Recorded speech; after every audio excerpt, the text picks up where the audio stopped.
Hello friends, this is Dr. Anatole, and I'm back in my favorite park, even though there's lots of snow. We had something like 2 feet of snow over Christmas.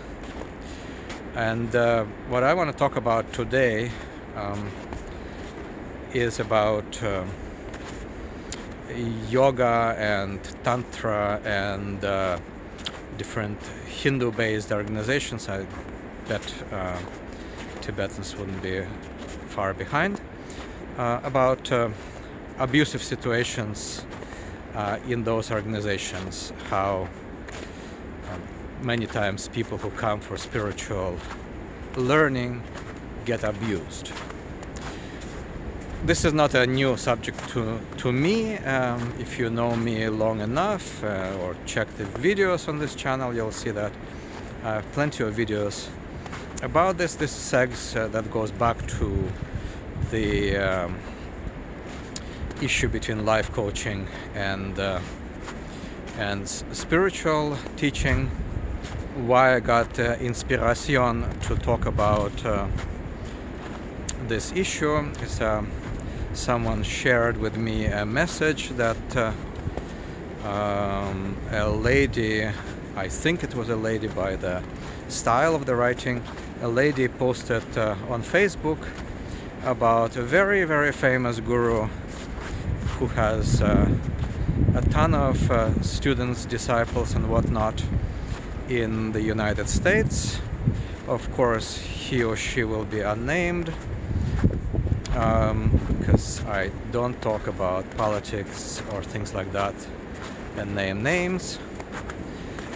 But it was interesting that this lady, let it be lady, this woman, she came to that guru for love, for company, for spiritual elevation, and instead got shouted at.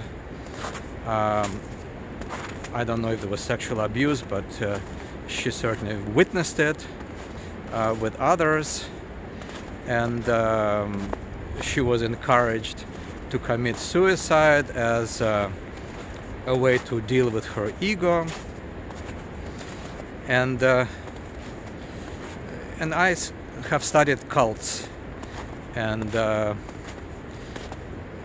both sinister and good-natured for upwards of 15 years.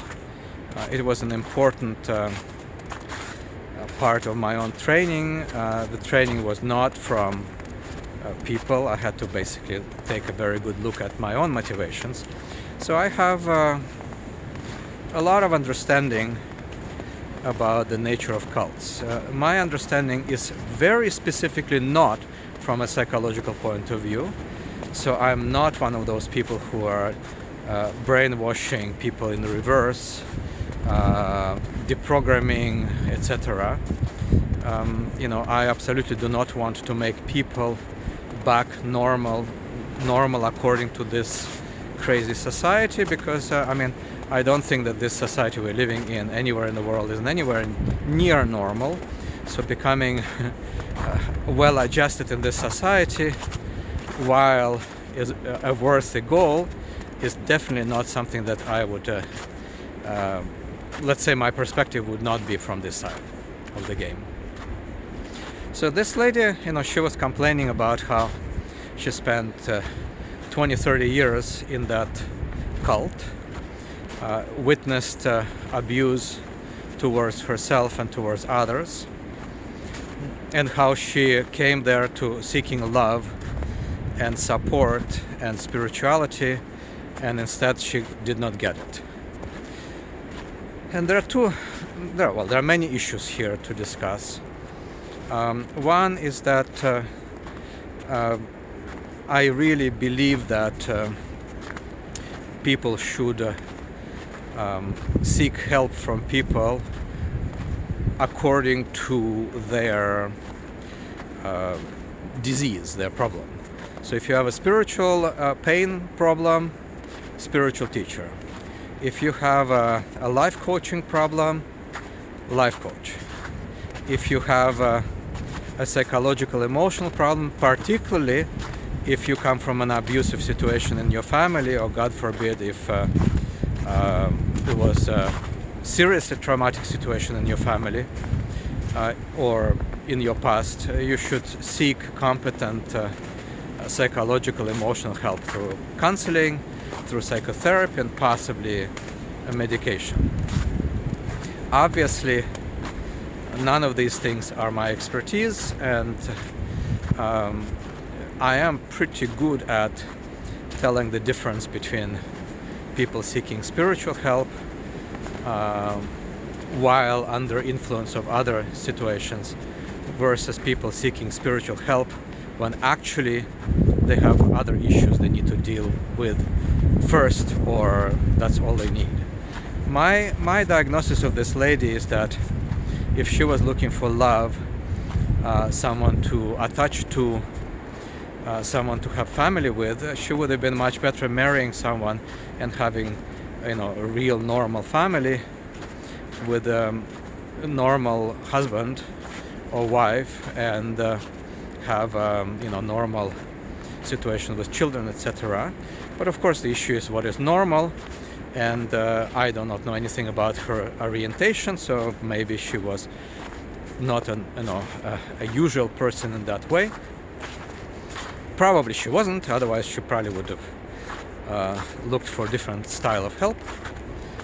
But still, it's interesting to me how a person can spend 20-30 years in a situation which is clearly abusive towards others and admittedly to herself, and and didn't leave it. Now, don't think that I'm naive about it. I mean, if you have spent quite a few years since your early 20s in a certain system, in a certain doctrine, in a certain cult, that cult becomes your family. That's who you're used to, who your friends are, and it's very difficult to leave. I understand that, but people leave abusive families while being attached to them. They do it all the time because, well, being in an abusive situation is not good for you, for your psyche, for your body, for your mind, etc. So another thing which is interesting to me is that she came to a spiritual teacher who tried in all kind of weird way to knock her ego down. I mean, I think that there was a cultural misunderstanding there, and that is, in our Western culture we believe in Christian values of progress, of the world ending, apocalyptic stuff, and when we think that we want to have spiritual elevation, we are at best confused, at worst deluded about what we want. And a competent spiritual teacher from the East or from the West, it does not matter, should be aware of these issues, and also should be aware of how to treat people from different cultures. And I think in this situation what has happened is that that guru was not he definitely knew how to manipulate Westerners, but that cultural underpinning of the whole situation was not well resolved. I know enough of this guy's disciples and students to know that this is generally the case. They are very heavy into health and life coaching, and there is very little spirituality in their teaching. There is a belief in spirituality within their tradition. They believe that they're on a spiritual path, but that's not the same thing as being on the path. So that's the cultural aspect that to me is still quite interesting. Another aspect is that through this weird situation, through this abusive situation, through this interaction with the guru and his cult, his disciples, his students, this lady, this woman, she actually had a very good look at her ego, very good look at her personality. And that is something which is very much in the vicinity of spiritual path. So I beg to differ with her about that she was just abused and just wasted her time, 20-30 years of her time by being associated with that bad Indian person. I think actually she had a relatively successful journey, and now, and I know approximately her age, she's in that place where she's trying to assert herself as herself. That usually happens when people are around 50.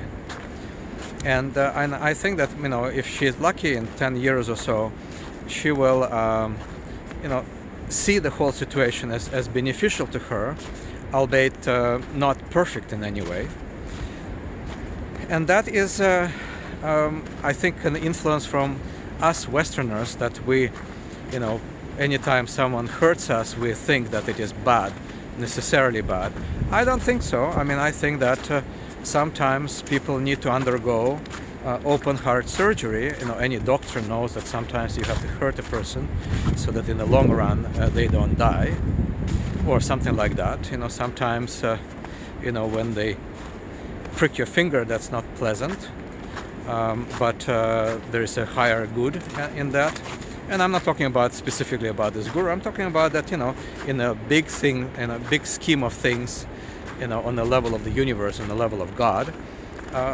Who knows whether this was a good thing or a bad thing for her.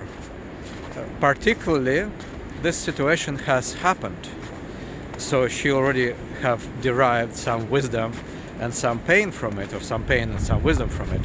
And I think that, well, first of all, it's pretty useless to complain about what has happened, because it's, you cannot really, it's not a video game that you can go back to level 1 and repeat the whole thing, well, unless you believe in reincarnation, etc.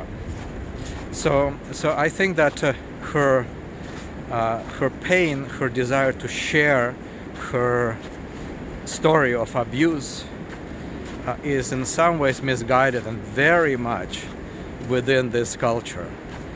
Rather than focusing on a positive thing, for her own sake, she decided to share how bad the situation there was. What is my opinion about this? I actually do not know. I'm not her, and I don't quite understand. Psychologically, I think it's perfectly reasonable that she wanted to share and warn others about bad things that can happen to people. Well, they happen to people all the time. The other side, of course, is that she could have processed that pain some other way. What my opinion about this, I don't know. It is what it is, and that's my thinking about it for today. You all have a very good last few days of 2020, and hopefully in 2021 we will be all de-coronad. Let's say this way, let us all be crowned with a gold crown, both psychologically, emotionally, spiritually and physically, and let's decrown the corona and become healthy, wealthy, etc. You have all very good day. Take care.